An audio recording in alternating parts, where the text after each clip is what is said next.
What if a civilization maintained its connection to nature as it evolved technologically? For one of my sci-fi species, I'm envisioning smart homes in the trees. But what does it look like to live in a tree, and how do tree homes form communities?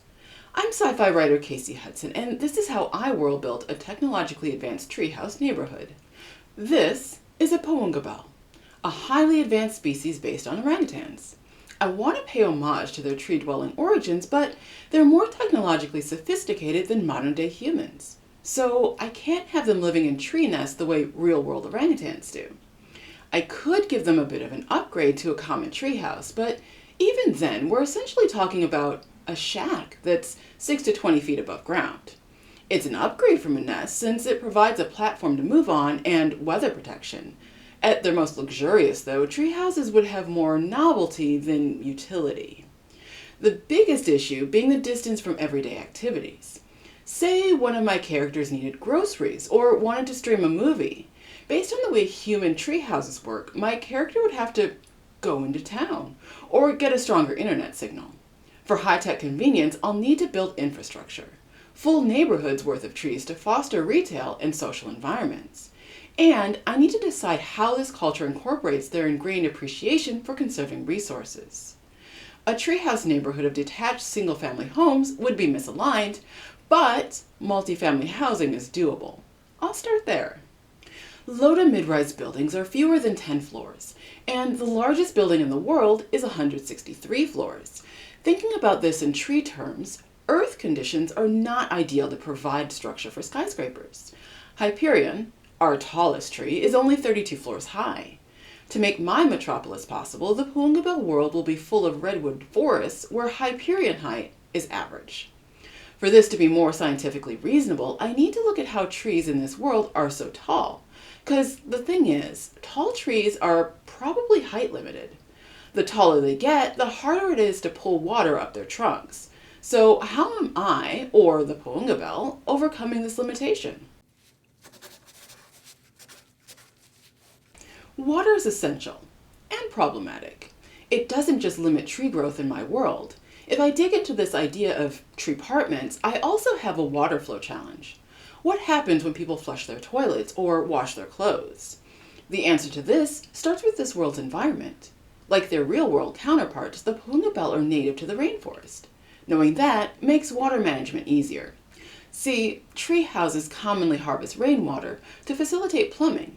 In a world where it rains regularly, inflow is just a matter of installing reservoirs at the top of every treepartment. Getting the water out is going to take a little creative license. Earth trees absorb water and nutrients through their roots, mostly.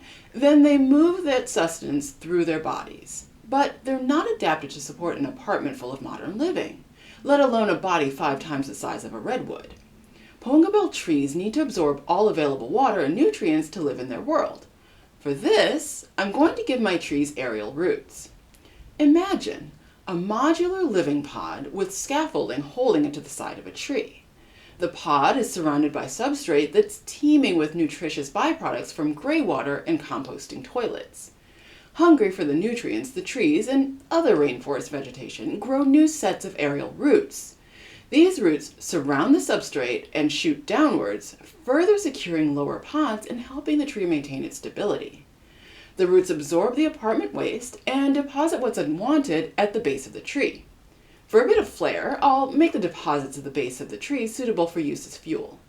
Because Pwungabel don't believe in squandering resources, they'll siphon excess gray water to support agricultural irrigation.